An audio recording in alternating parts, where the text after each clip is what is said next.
नमस्कार दोस्तों, online classes में आपका एक बार फिर स्वागत है। आज जो हम बात करने वाले हैं एक नए टॉपिक को लेकर चर्चा करेंगे।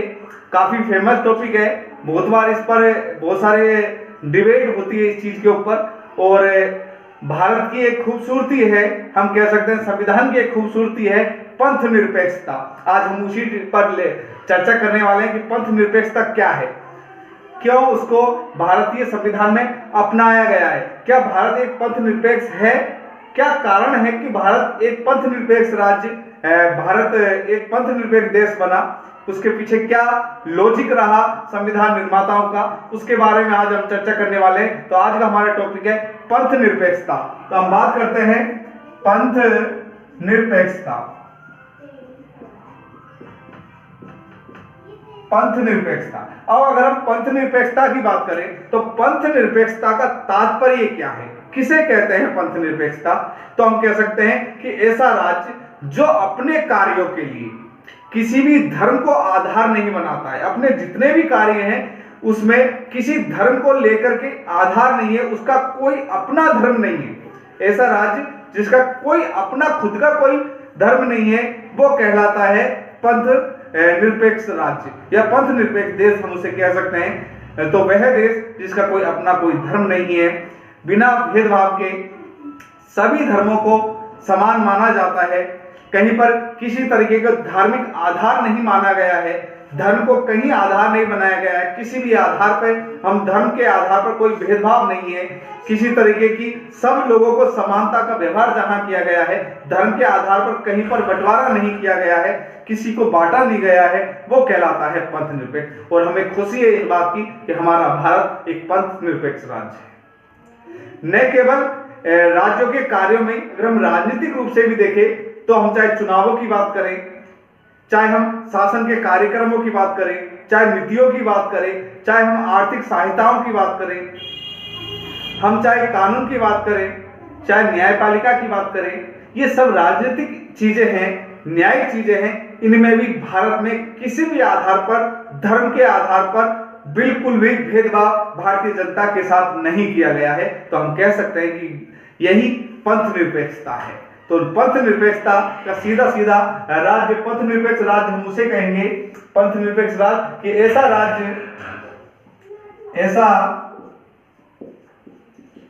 राज्य जिसका अपना कोई धर्म ना हो, अपना कोई धर्म ना हो, जिसका अपना कोई धर्म ना हो और उसके अपने कार्य धर्म के आधार पर वह अपने कार्य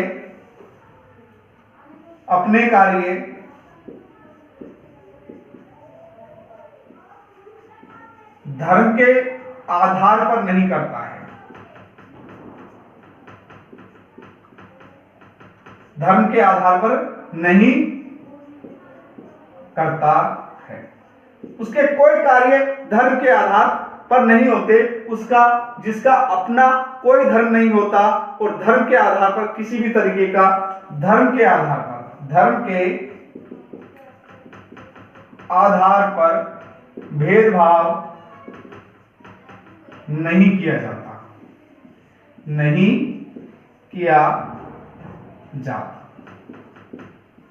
तो इस तरह हम पंथ निरपेक्षता कह सकते हैं। चाहे अगर हम राजनीतिक रूप से देखिए राजनीतिक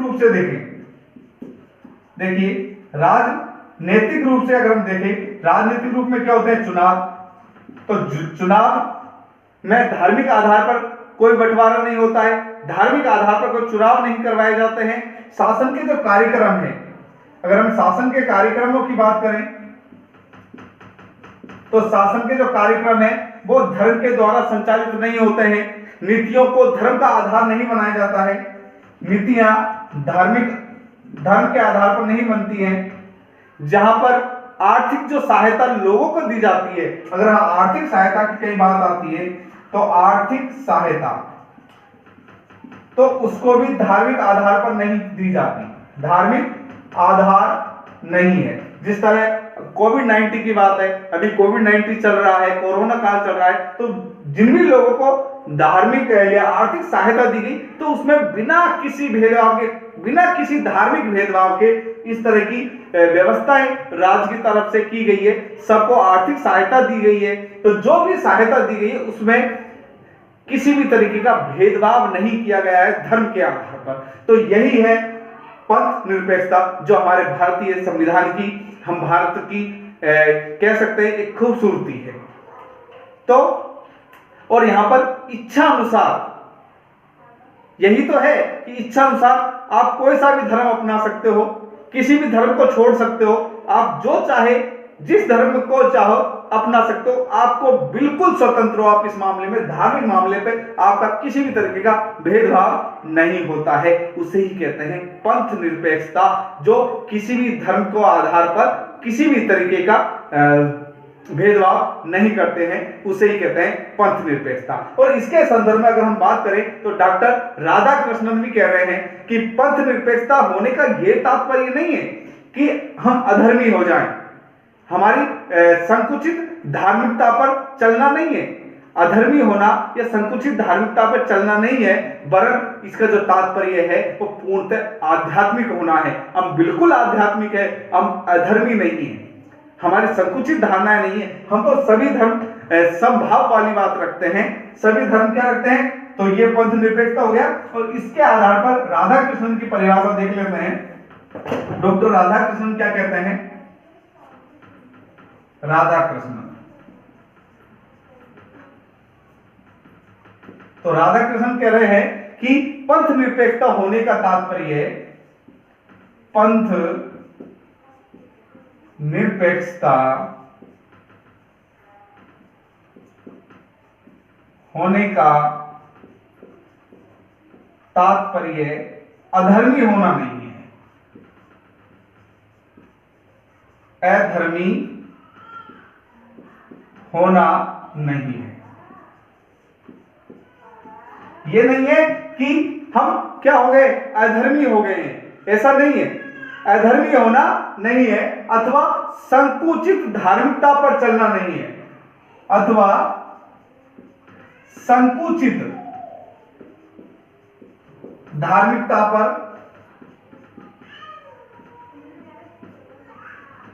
पर चलना नहीं है, वरन संकुचित धार्मिकता पर चलना नहीं है, वरन ये तो क्या है, इसका तात्पर्य तो पूर्णतः आध्यात्मिक होना है, वरन इसका तात्पर्य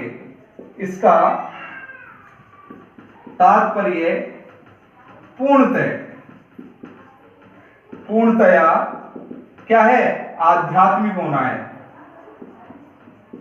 आध्यात्मिक होना है। बड़ी अच्छी बात कही है इन्होंने कि ये नहीं है कि हम किसी पंथ की बुराई कर दे, हमारे अंदर संकुचित भावना आ जाए, हम बिल्कुल अधर्मी हो जाए, किसी चीज को मानते ही ना हो, ऐसा नहीं है। अधर्मी का तात्पर्य नहीं है इसमें, पूर्णतः आध्यात्मिक होना है, लेकिन किसी भी तरीके की संकुचित भावनाएं नहीं है, संकुचित धार्मिकता पर चलना नहीं है। डॉक्टर राधाकृष्णन यही कहते हैं। और अंबेडकर भी तो हमारे हैं, जो अंबेडकर है वो क्या कहते हैं कि पंथ निरपेक्षता का अर्थ यह नहीं है कि हम लोग धार्मिक भावनाओं का आदर नहीं करते, हम किसी धार्मिक भावनाओं का आदर नहीं करेंगे, ये नहीं है। राज्य के लोग किसी भी धर्म को नहीं अपनाएंगे, ये नहीं है। मतलब अंबेडकर ये कहना चाह रहा है कि कहना चाह रहे हैं कि पंथ निरपेक्षता का अर्थ यह नहीं है कि हम लोगों की धार्मिक भावनाओं का आदर नहीं करें, अर्थात हमें लोगों की धार्मिक भावनाओं का आदर करना है, अर्थात सभी धर्मों की जो धार्मिक भावनाएं हैं उनका आदर करना ही अंबेडकर के अनुसार क्या है, पंथ निरपेक्षता है। लोगों की अगर किसी लोगों के ऊपर किसी तरीके का धर्म नहीं थोपा जाएगा, ये कहना चाह रहे हैं। क्या कहना चाह रहे हैं डॉक्टर अंबेडकर, अगर हम बात करें डॉक्टर अंबेडकर की, तो पंथ निरपेक्षता का तात्पर्य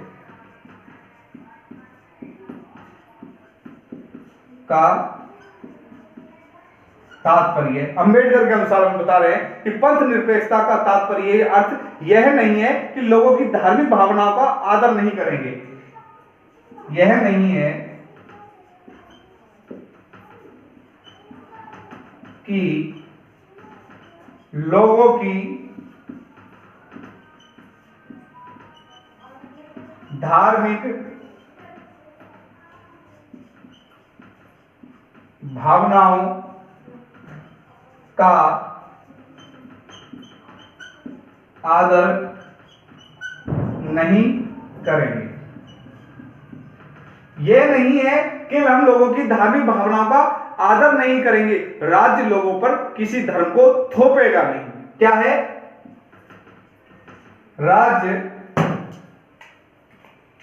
राज्य किसी धर्म को थोपेगा नहीं।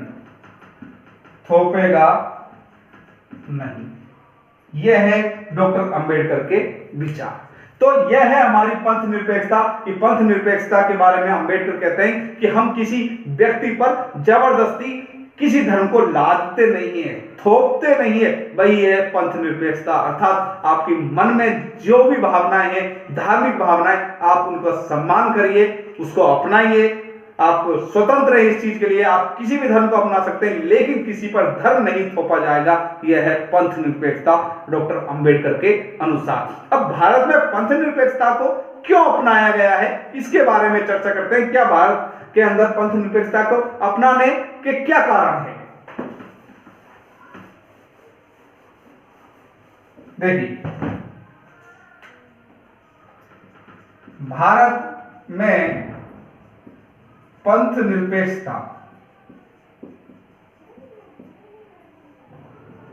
अपनाने के कारण क्या लिख सकते हो कि भारत में पंथ निरपेक्षता क्यों? पंथ निरपेक्षता क्यों? प्रश्न है एक तरीके का कि भारत में पंथ निरपेक्षता क्यों अपनाई गई है, क्या कारण रहा है? तो हम कह सकते हैं कि राष्ट्रीय आंदोलन, जब राष्ट्रीय आंदोलन था तो उस समय अंग्रेजों ने हमारे अंदर सांप्रदायिकता का बीजारोपण कर दिया था। उस बीजारोपण के फलस्वरूप क्या हुआ? वो बीजारोपण के फलस्वरूप हमारे विभाजन होना पड़ा, भारत का विभाजन हो गया भारत और पाकिस्तान के रूप में। तो जो भी संविधान निर्माता थे वो ये नहीं चाहते थे कि पुनः सांप्रदायिकता की राजनीति के अनुसार किसी भी तरीके की हमको हमारे राष्ट्र को दोबारा बांटना पड़े। इस तरह की धर्म को राजनीति से अलग रखने का पूरा प्रयास किया गया और यही कारण है कि भारत के अंदर पंथ निरपेक्षता को अपनाया गया। तो पहला क्या कारण लिख सकते हैं हम? पहला हम कह सकते हैं कि राष्ट्रीय आंदोलन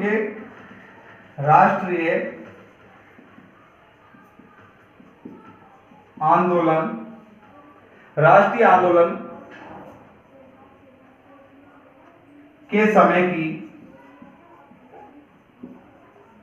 सांप्रदायिकता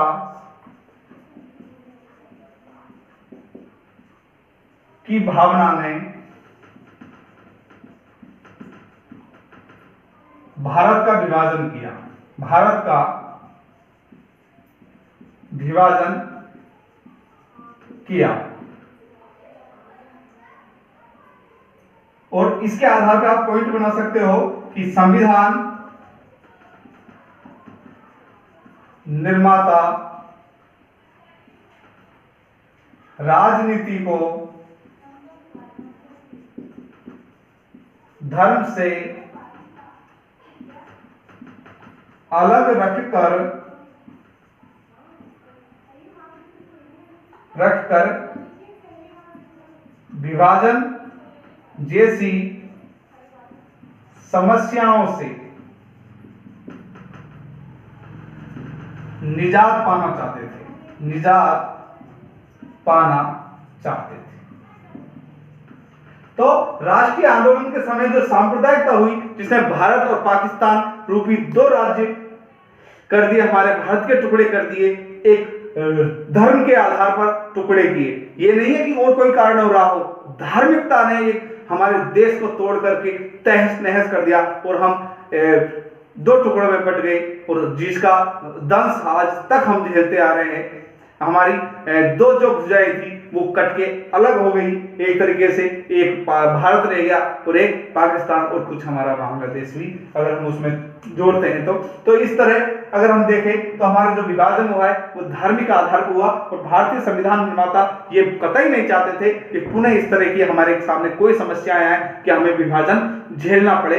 इसके अलावा देखिए बहुत सारे जब भारत का विभाजन हुआ, भारत का जब विभाजन हुआ तो करीबन 11 करोड़ लोग जो मुस्लिम थे वो यहां पर रह गए। इसके अलावा पारसी है, जैन है, सिख है, तो यहां पर अल्पसंख्यक बहुत है। अगर उनके हितों की रक्षा करनी है तो तुम्हें पंथ निरपेक्षता अपनानी पड़ेगी। अल्पसंख्यकों का हित दूसरा इसका कारण रहा। अल्पसंख्यकों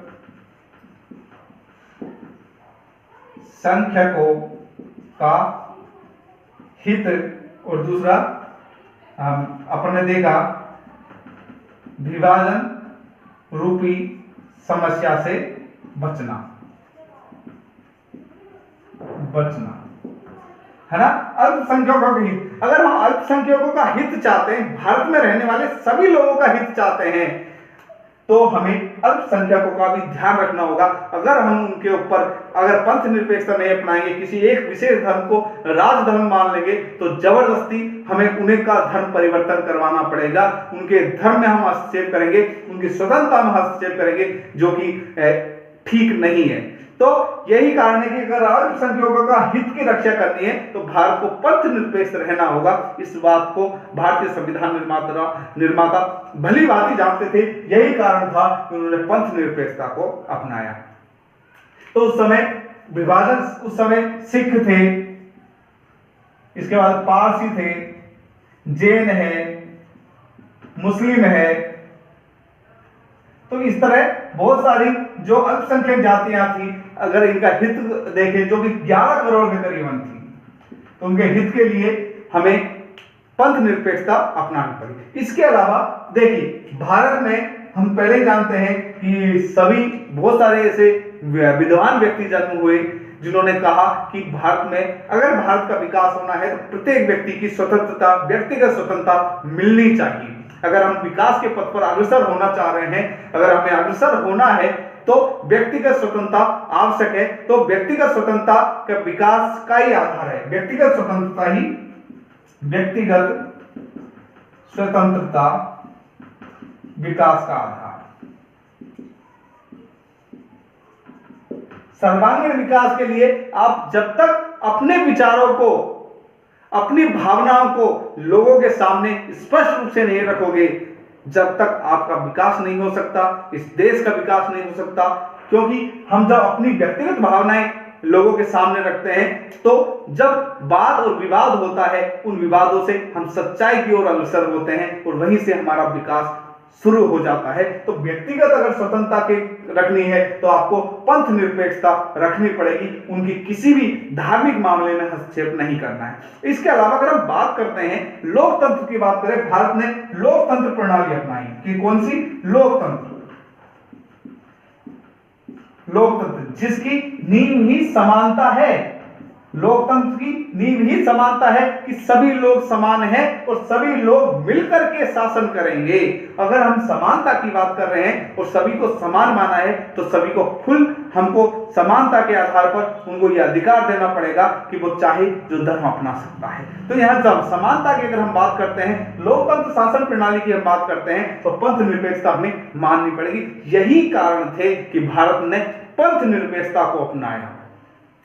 तो इस आधार पर हम कह सकते हैं कि पंथ निरपेक्षता एक ऐसा पंथ निरपेक्ष राज्य एक ऐसा राज्य है जो अपने सभी कार्य को धर्म के आधार पर नहीं करता। राज्य का कोई अपना धर्म नहीं होता, सभी कार्य बिना भेदभाव, बिना धार्मिक भेदभाव के किए जाते हैं। चाहे चुनाव हो, चाहे शासन की नीतियां हो, चाहे आर्थिक सहायता हो, चाहे न्याय की बात हो, न्याय के आधार पर भी न्याय कानून कभी भी ये नहीं देखता है कि कौन किस धर्म का है। धर्म के आधार पर न्याय और कानून नहीं देखता। न्यायालय कभी भी धार्मिक रूप से पक्षपात नहीं करता है। वहीं संबंधी प्रावधान,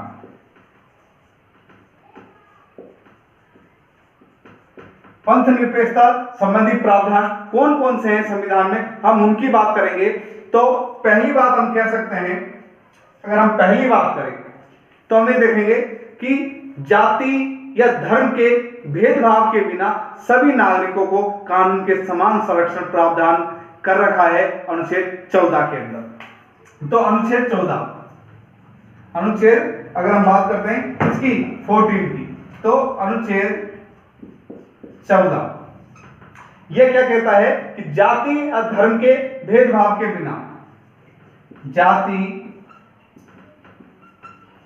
धर्म के भेदभाव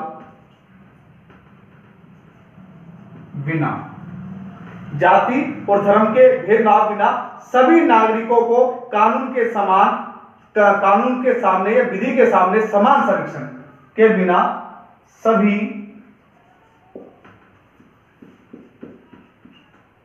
नागरिकों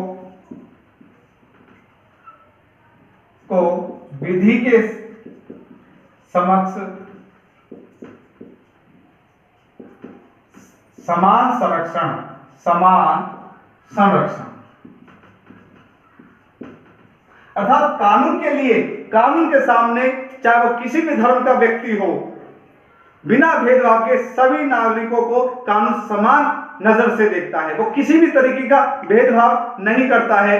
आप भारतीय नागरिकों के साथ में भारतीय संविधान में इस तरह का प्रावधान करा रखा है अनुच्छेद 14 के अंदर, जहां समानता की बात करते हैं, जहां समानता संबंधी जो बात है, समानता संबंधी मूल अधिकार जो हमें प्रदान है, हमें मूल अधिकार के तहत अनुच्छेद 14 के अंदर भारत में किसी व्यक्ति को विधि के समक्ष समान माना है, विधियों का समान संरक्षण मिला हुआ है। हम कह सकते हैं विधियों का क्या है, समान संरक्षण है, और विधि के समक्ष सभी समान है, अर्थात कानून के सामने सभी एक जैसे हैं और कानून सभी का संरक्षण करता है, समान रूप से किसी भी तरीके का भेदभाव नहीं करता।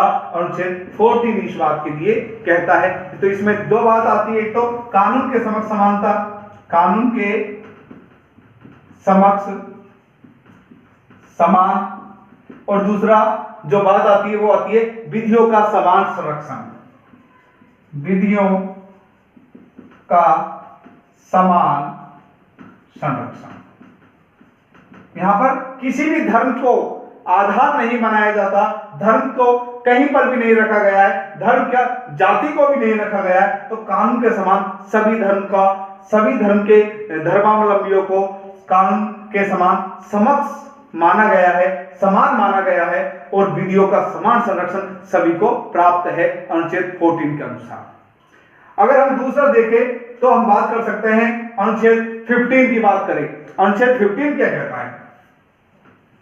अनुच्छेद 15 हमें यह कहता है कि चाहे हम किसी भी धर्म के हैं, मूल वंश के हैं, चाहे हम किसी भी जाति के हैं, कोई भी लिंग है हमारा, चाहे हम स्त्री हैं चाहे पुरुष हैं, चाहे हमारा कोई सा भी जन्म स्थान है, उसके आधार पर भेदभाव नहीं होगा। चाहे हम किसी भी सार्वजनिक जगह पे जाते हैं, चाहे हम किसी भोजनालय में भोजन करते हैं, हम किसी भी होटल में खाना खाते हैं, वहां पर धर्म के आधार पर किसी भी तरीके का भेदभाव नहीं होगा। अनुच्छेद 15 हमें यह कहता है कि धर्म, मूल वंश, जाति आदि के आधार पर भेदभाव का प्रतिषेध है। क्या कह रखा है? धर्म। तो हम तो धर्म की बात कर रहे हैं, लेकिन साथ में और भी हैं, जैसे मूल वंश है, जाति है, जन्म स्थान है, के आधार पर कोई भी भेदभाव नहीं। तो के आधार पर भेदभाव का प्रतिषेध, सीधा सीधा भेदभाव के लिए मना कर रखा है कि किसी भी तरीके का भेदभाव नहीं होगा। यह हमें अनुच्छेद 15 बताता है। यह हमारा संविधान में खूबसूरती है। हमारा संविधान हमें पंथ निरपेक्षता की ओर लेके जाता है, पंथ निरपेक्षता की बात करता है, सबको समान मानता है, कानून के समान बात हो, चाहे हम कहीं भी भोजनालय में भोजन करें, चाहे हम किसी भी सार्वजनिक स्थान पर भोजन करें, किसी भी आधार पर हमारे सामने हमारे साथ भेदभाव नहीं होगा, धर्म के आधार पर भेदभाव नहीं होगा। यही तो है पंथ निरपेक्षता, और क्या है। तो यहां पर अगर हम बात करते हैं अनुच्छेद 15 की, इसके अलावा इसमें आप स्क्रीनशॉट ले सकते हो। तो इसके अलावा अगर हम बात करते हैं और कहां कहां उल्लेखित है इस तरह की बात, तो अगर हम देखते हैं राजनीतिक रूप से अगर हम देखें तो अनुच्छेद 325, इसको तो आप जानते ही होंगे जहां तक है, अनुच्छेद 325 क्या कहता है? अनुच्छेद 325 ये कहता है कि निर्वाचन सूची में किसी भी नाम को धर्म के आधार पर नहीं जोड़ा जाता। निर्वाचन सूची में अगर हम नए कोई नाम है तो ये नहीं है ये इस धर्म का है, हम इनका नाम निर्वाचन सूची में नहीं रखेंगे, ऐसा नहीं है। निर्वाचन सूची में सभी का नाम रखा जाएगा, कोई भेदभाव नहीं है। निर्वाचन सूची में नाम के आधार पर भेदभाव नहीं। ये एक तरीके से राजनीतिक रूप से अगर हम इसको दूसरे संदर्भ में देखें तो राजनीतिक रूप से पंथ निरपेक्षता की बात कही गई है कि हम किसी भी कोई व्यक्ति चुनाव लड़ सकता है जिसका निर्वाचन सूची में नाम है, उसको चाहे वो हिंदू है, चाहे मुस्लिम है, चाहे सिख है, उसके आधार पर कोई भेदभाव नहीं है। ये हमें बताता है 325 अनुच्छेद निर्वाचन सूची के नाम के लेके संदर्भ में। और हम बात करते हैं मूल अधिकारों में भी और बहुत सारे ऐसे उपबंध है। अगर हम बात करते हैं अनुच्छेद 29 को ले लीजिए, राज्य के द्वारा जो सहायता प्राप्त शिक्षण संस्थाएं हैं वहां पर धर्म और जाति के आधार पर किसी भी तरीके का भेदभाव नहीं किया जाएगा। चाहे हम प्रवेश के आधार पर करें, हम प्रवेश की बात करें, चाहे किसी भी आधार पर करें, तो राज्य द्वारा जो सहायता प्राप्त शिक्षण संस्थान, अनुच्छेद 29 कहता है ये बात, अनुच्छेद 29 कहता है राज्य द्वारा सहायता प्राप्त शिक्षण संस्थान में धर्म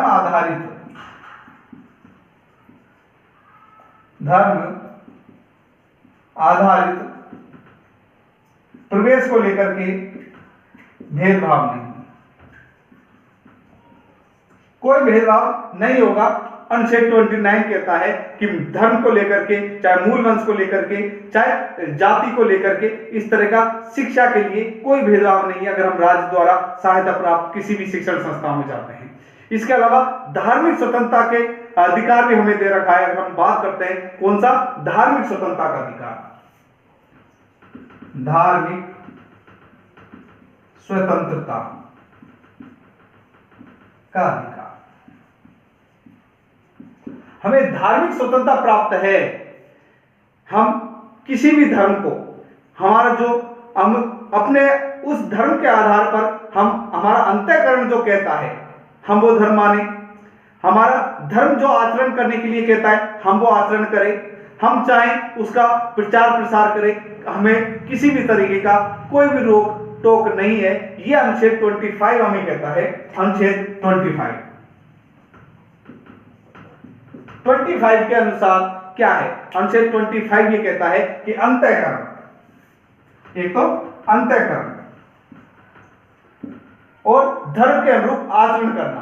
अगर आपका धर्म ये कहता है कि हम तो संथान मानते हैं, धर्म के अनुरूप आचरण, देखिए संथान प्रथा पर रोक लगाई गई थी, लेकिन जब जैन समुदाय के लोगों ने कहा कि नहीं ये तो हमारे धर्म के अनुसार आचरण है, आप इस पर रोक नहीं लगा सकते, तो बिल्कुल उनको अलाउ किया गया संथान प्रथा के लिए। इसी तरह हमारे सिख भाई हैं, वो भी कृपाण रखते हैं, 5 चीजों को रख के जाते हैं। वैसे इकट्ठा होने पर रोक है, आप हथियारों के साथ इकट्ठे नहीं हो सकते, फिर भी धर्म के आचरण के कारण उनको इस तरह की छूट प्रदान कर रखी है। तो और आप अपने धर्म का प्रचार प्रसार कर सकते हो, इसकी भी छूट है। ये धार्मिक स्वतंत्रता का जो अधिकार हमें अनुच्छेद 25 इस तरह की हमारे सामने बात रखता है।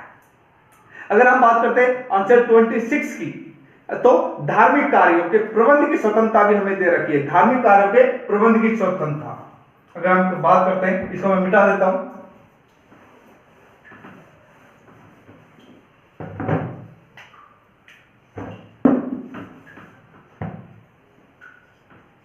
अनुच्छेद 26 धार्मिक संस्थाओं के प्रबंध की बात कर रखी है। है ना, तो हम उसकी अभिवृद्धि कर सकते हैं, धार्मिक कार्यों का प्रबंध कर सकते हैं, संस्थाओं का प्रबंध कर सकते हैं, संस्थाओं कार्यों का प्रबंध। इस तरह की स्वतंत्रता हमारी स्वतंत्रता दे रखी है, या अधिकार दे रखा है इस तरीके की हमें कि हम हमारे धार्मिक कार्य कर सकते हैं, उनका प्रबंध कर सकते हैं, उन संस्थाओं को प्रबंध कर सकते हैं, चल अचल संपत्ति हम अर्जित कर सकते हैं, तो चल अचल उस पर हमारा अधिकार है, संपत्ति अर्जन हम कर सकते हैं धार्मिक। तो ये सब कुछ संस्थाओं के प्रबंध वगैरह ये है, इसकी भी यहाँ पर भारतीय संविधान में व्यवस्था कर रखी है। तो इस आधार पर हम कह सकते हैं कि भारतीय संविधान के बहुत सारे ऐसे अनुच्छेद हैं जहां पंथ निरपेक्षता को स्पष्ट सामने रखा गया है और पंथ निरपेक्षता की बात की गई है। इसके अलावा और भी अनुच्छेद है, अगर बात करते हैं अनुच्छेद 27 को भी ले लीजिए। अगर अनुच्छेद 27 क्या कहता है कि धर्म के आधार पर कि उसकी अभिवृद्धि के लिए हम अगर किसी भी तरीके का जो कर है वो हमें नहीं देना है। ऐसा नहीं है कि किसी एक धर्म पर किसी तरीके का कर लगा दिया और दूसरे धर्म पर नहीं लगाया, अर्थात कर नहीं लगाया जा सकता। ये भी स्पष्ट बात कर रखी है। अगर हम बात करते हैं तो किसी भी तरीके का कर नहीं लगाया जा सकता। हम अभिवृद्धि अगर हम करते हैं, उसके लिए अगर हम कोई कार्य करते हैं अगर, तो उस पर कर नहीं लगेगा। तो अनुच्छेद 27 किसकी बात करता है? कर की बात करता है कि आपको क्या नहीं लगेगा, कर की स्वतंत्रता, कर नहीं दोगे उसमें धार्मिक कार्यों की अभिवृद्धि के लिए, धार्मिक कार्यों की अभिवृद्धि में कर की स्वतंत्रता। ऐसा नहीं है कि ऐसा कर लगा दिया जाए जिससे एक धर्म को फायदा हो दूसरे को नुकसान हो, इस तरह का कोई भी प्रबंध नहीं किया जा सकता। इसके अलावा अनुच्छेद 28 इसके बारे में आप जानते ही हो कि राज्य के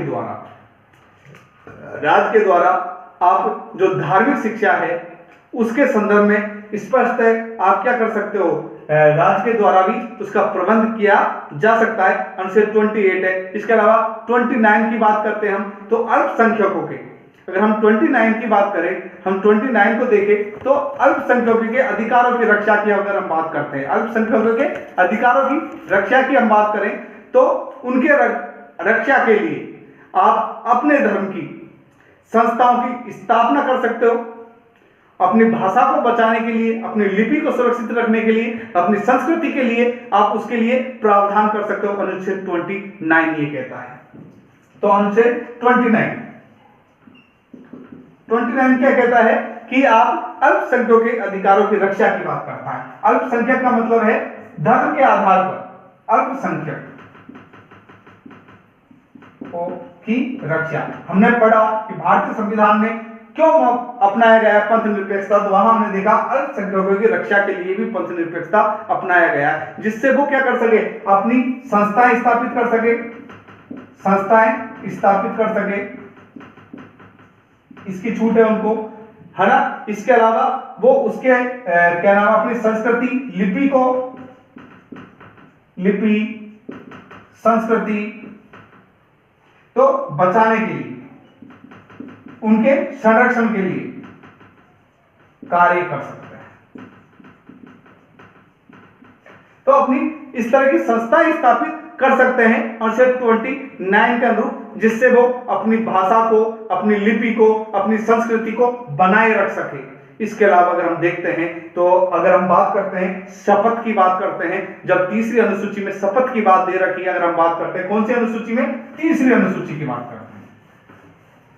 तो तीसरी अनुसूची है अनुसूची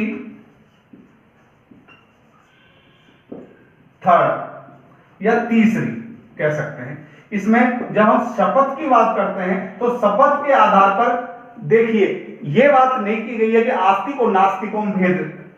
आस्तिक अगर हम बात करते हैं वहां पर कि आपको शपथ लेनी पड़ती है, ईश्वरीय शपथ लेनी पड़ती है, तो वहां पर आस्तिक व्यक्ति तो ले लेगा, आस्तिक व्यक्ति और नास्तिक व्यक्ति दो तरीके के लोग होते हैं।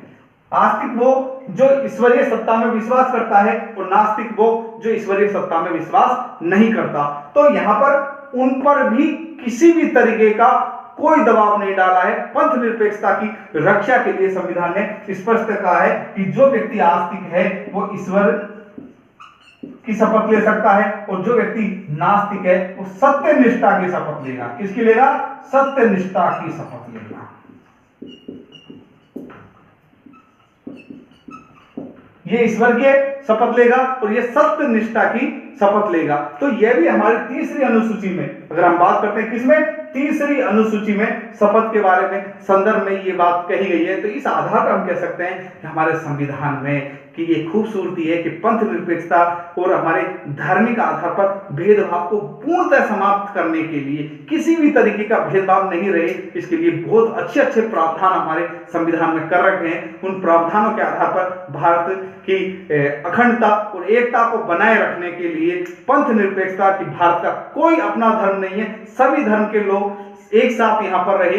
एक इस तरह का एक गुलदस्ता बनाने की कोशिश की गई है जिसमें सभी तरीके के फूल हो। जब एक गुलदस्ते में सभी तरीके के फूल होते हैं तो उसकी खूबसूरती एक अलग ही ढंग की होती है, जो सबको आकर्षित करती है। तो वही चीज भारतीय संविधान ने अपनाई है। सभी धर्मों को साथ में लेकर के चले हैं, किसी भी धर्म के आधार पर कहीं किसी भी तरीके का भेदभाव भारत के अंदर नहीं है। तो हम कह सकते हैं कि हमारा देश भारत पंथ निरपेक्ष है। लेकिन इसके सामने बहुत सारी समस्याएं हैं। पंथ निरपेक्षता के सामने हमारे यहाँ पर कुछ संकुचित विचारधारा के लोग सांप्रदायिकता फैलाते हैं। कुछ कट्टरपंथी लोग हैं, वो धार्मिक रूप से निजी कानून बना रखे हैं उन्होंने अपने। अगर हम बात करते हैं तलाक संबंधी, हम बात करें, भारतीय हिंदुओं के लिए अलग है, मुस्लिमों के लिए अलग कानून है, लेकिन उससे भारतीय जनता के लिए नुकसान है। तो वो निजी कानून है, वो हमारे पंथ निरपेक्षता को कहीं न कहीं चोट पहुंचाने के कार्य करते हैं। हम ये नहीं सोचते कि हमारे जो ये निजी कानून है हमारे लोगों के लिए सही नहीं है। तो कुछ कुरीतियों के कारण, कुछ इस तरह की कुरीतियां हमारे यहाँ शामिल है हमारे धर्मों में, जिन्होंने हमें चोट पहुंचाने का कार्य किया, पंथ निरपेक्षता को समस्याएं खड़ी की है। कुछ सांप्रदायिक लोग हैं, कुछ सांप्रदायिकता फैलाने वाली बात है, सांप्रदायिक का आधार पर कुछ राजनीति करने की कोशिश करते हैं कुछ लोग। तो वो सब कुछ समस्याएं भारत के सामने है। इसके आधार पर ही हमारे जो लक्ष्मीमल सिंह भी है, उन्होंने क्या कहा है कि सांप्रदायिकता और जातिवाद हमारी पंथ निरपेक्षता के लिए सबसे बड़ा खतरा है। ये लक्ष्मीमल सिंह जी का कथन है ना। तो मार्ग में सबसे बड़ी बाधा किसको माना है? सांप्रदायिकता को माना है और जातिवाद को माना है हमारे लक्ष्मीमल सिंह ने। इस बात को भी ध्यान रखना। तो लक्ष्मीमल सिंह भी, ये भी आप लिख लीजिए, लक्ष्मीमल सिंह। तो पंथ निरपेक्षता की राह में सबसे बड़ी बाधा जातिवाद और सांप्रदायिकता है।